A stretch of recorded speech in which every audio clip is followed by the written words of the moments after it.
the artist had to search for devices to come to terms with much divided civilization and the consequent spiritual loss. The great surge of experimentation was caused by the search for devices in every field, poetry, drama and novel. There is rejection of old techniques and themes. In the field of poetry, after the death of Victorian giants and before the beginning of the modern poetry, there is a period of transition. Among the important poets of the transition period are W.E. Henley, William Watson, Rudyard Kipling.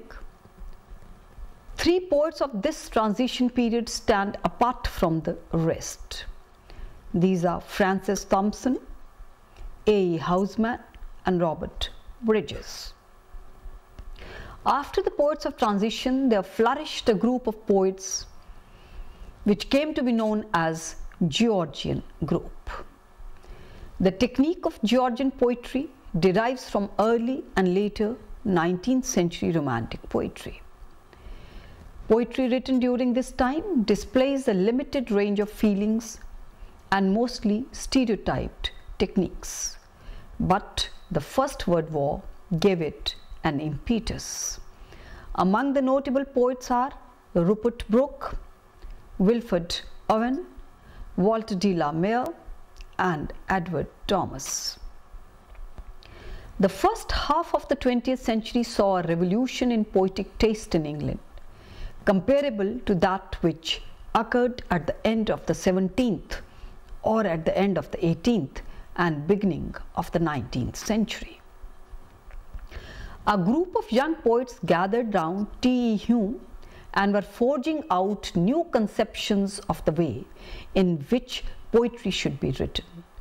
The result was the outstanding view of poetry represented by Paul Graves' Golden Treasury, in favor of a poetic practice and a critical theory which exalted cerebral complexity, elusive suggestion and the precision of a poetic practice of the individual image.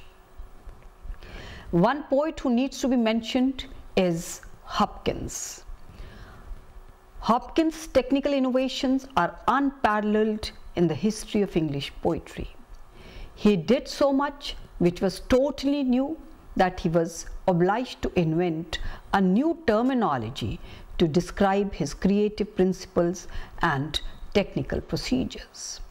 Hopkins used the term inscape to describe the unified qualities in an object which inseparably belong to it, so that through familiarity with these qualities we may grasp the individual essence of the object. The man who was at the center of English poetry from 1920 to 1930 was T.S. Eliot.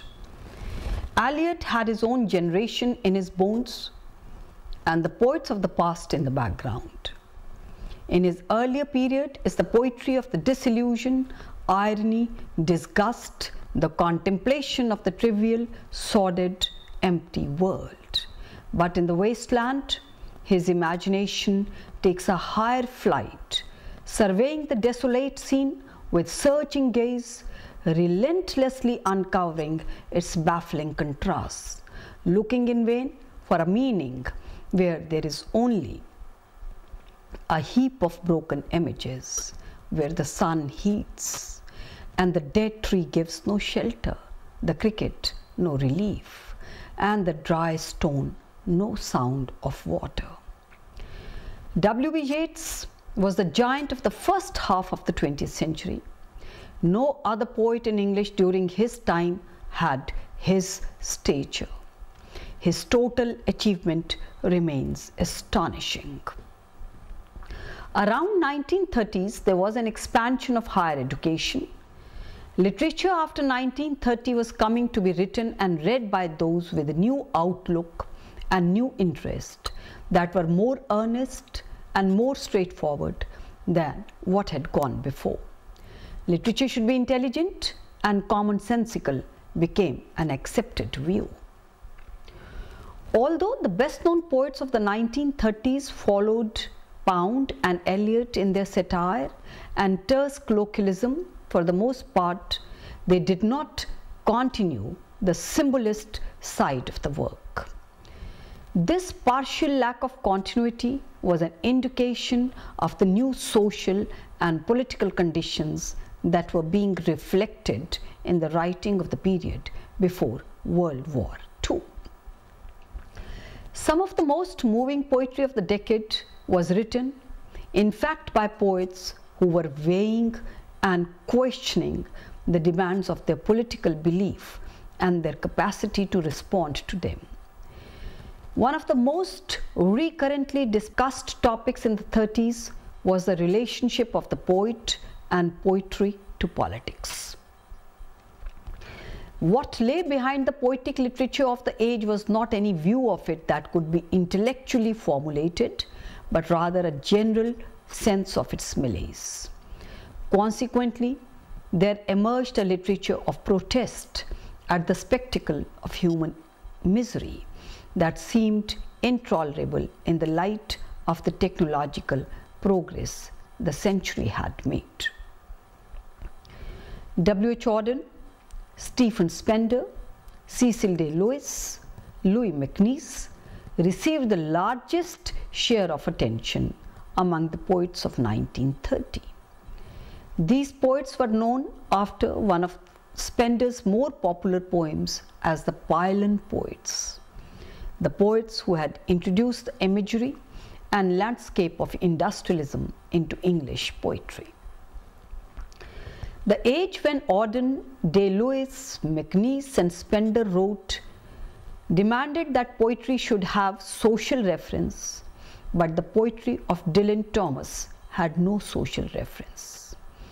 The age was acquiring the habit of considering and judging poetry in terms of the tradition that had given rise to it. The poetry of Dylan Thomas was apparently unrelated to any tradition. It is important to remember that Dylan Thomas grew up in an atmosphere of war and the threat of further war. Industrial ugliness and mass unemployment were familiar signs.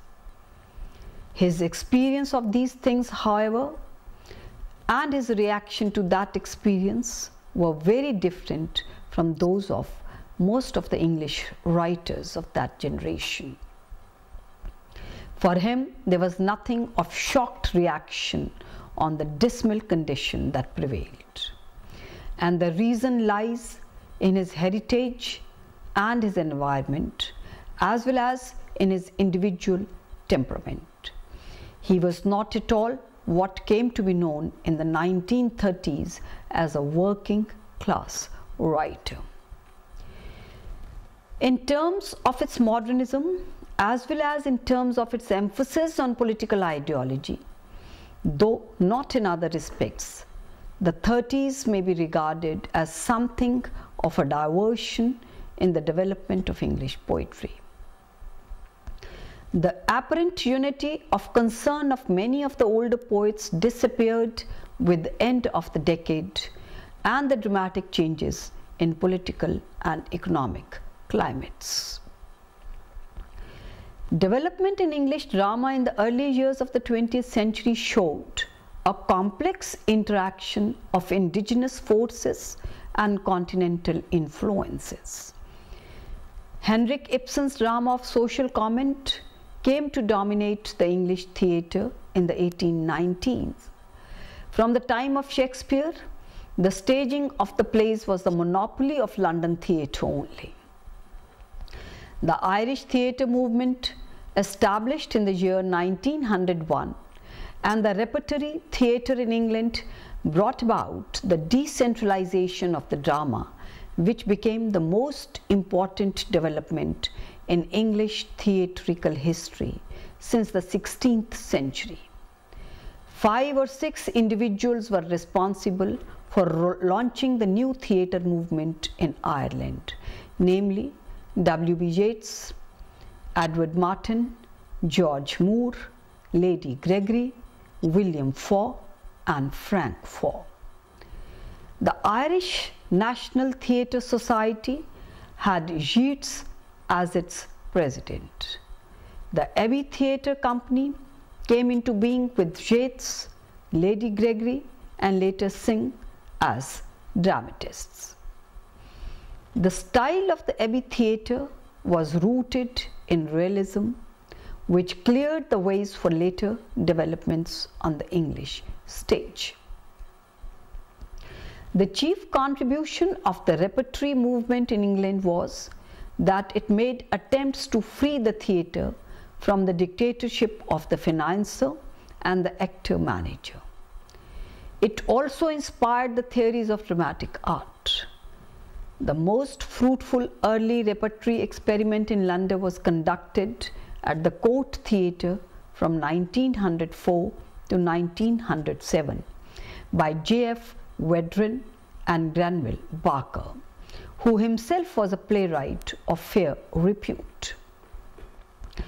Besides the Abbey Theatre and the Court Theatre, Manchester School of Dramatists also contributed a lot to the development of British drama. The leading playwrights of the Manchester group were Alan Monkhouse, Harold Bridhouse and Stanley Houghton. The influence of Henrik Ibsen was considerably felt in English drama. William Archer translated and propagated Ibsen's work. George Bernard Shaw helped to spread his influence. Shaw's study of Ibsen, the quintessence of Ibsenism, presented him as the exponent of a reforming naturalism with emphasis on the prose social plays such as A Doll's House and Ghosts. Ibsen's great contribution was a presentation on the stage of life as it is really lived in contemporary society and the introduction of ideas into drama. Ibsen had exposed sentimentality, romanticism, make-believe, and made it his business to show men and women in society as they really are, thus evoking the tragedy that may be inherent in ordinary humdrum of life. Ibsen's influence on English drama came to be witnessed through the theatre of ideas.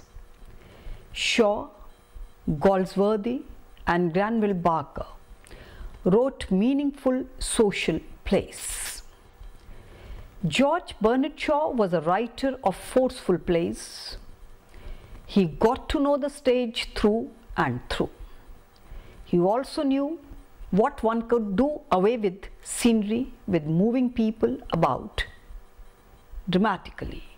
Shaw's plays, pleasant and unpleasant, transformed the theatre movement in England. Besides Shaw, Galsworthy and Barker, other dramatists of repute are Oscar Wilde, Somerset Maugham, W.B. Yeats and J.M. Synge. However, the iconoclastic mood of the 1920s with its problem plays and frank discussion of social and moral problems with a fashionable smartness that is very different from true wit had not worn well. The significant attempts to reclaim drama for literature came from other quarters such as poetic drama. Poetic drama found its exponents in a number of playwrights whose blank verse plays enjoyed considerable popularity. The revival of poetic drama in the 20th century in the hands of W.B. Yeats and T.S. Eliot remains one of the most significant achievements of the 20th century dramatic literature. These two dramatists brought in a kind of renaissance of imagination. W.B. Yeats began by writing dreamy plays on Irish mythological themes. The Countess Kathleen and The Land of the Heart's Desire contained some of the most musical, moving, and characteristic poetry of the period. However, it's in the hands of T.S. Eliot that we have an elaborate form of poetic drama in which lack of action is replaced by the incantatory power of words. His plays represent an attempt to restore the ritual of drama. Eliot developed a theory of the nature and function of poetic drama before he composed his well-acclaimed poetic plays. Eliot's poetic plays such as Murder in the Cathedral, Family Reunion, Cocktail Party established his reputation as a leading poetic dramatist. But the revival of verse drama was an oddity. By and large, for 10 years or more after the Second World War, British theatre lived quietly.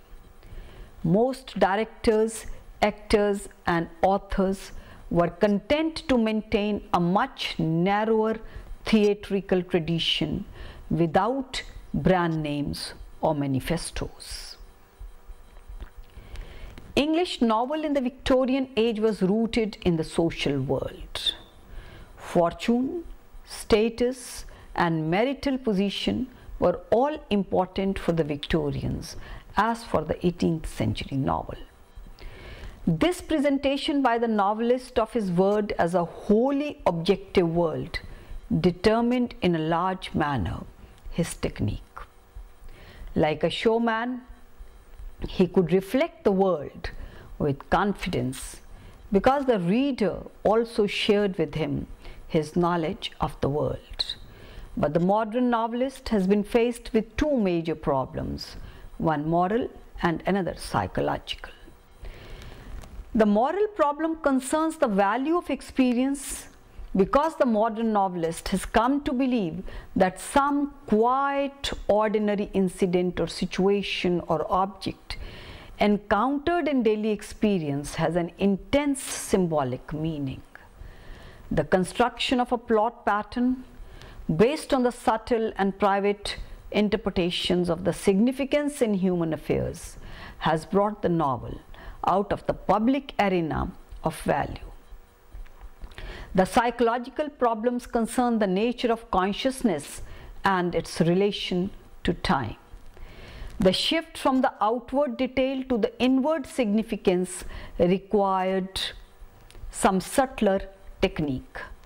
Modern novel is crafted with this consciousness, but the technique in the modern novel is not an end itself. It is one way of exploring reality which is in a constant state of flux. The works of E.M. Forster, Henry James, Aldous Huxley, Joseph Conrad, Virginia Woolf, James Joyce, D.H. Lawrence discovered new terms of artistic exploration. Their works highlight the quest for the artistic methods which could equip them to face the challenge of the modern life. At the beginning of the century, the works of Joseph Conrad, Henry James, and D.H. Lawrence demonstrated the transition from a relatively stable world to a new age, which was characterized by a new awareness of the world because of an explosion of knowledge and the consequent changes in the structure of life and sensibility. Around 1885, the trend was towards the realistic treatment of the realistic themes. In the 19th century also, we see that in matters of subject matter, the novel was primarily realistic, but it was predominantly romantic in tone. The new brand of realism as practiced by George Moore and George Gissing emphasized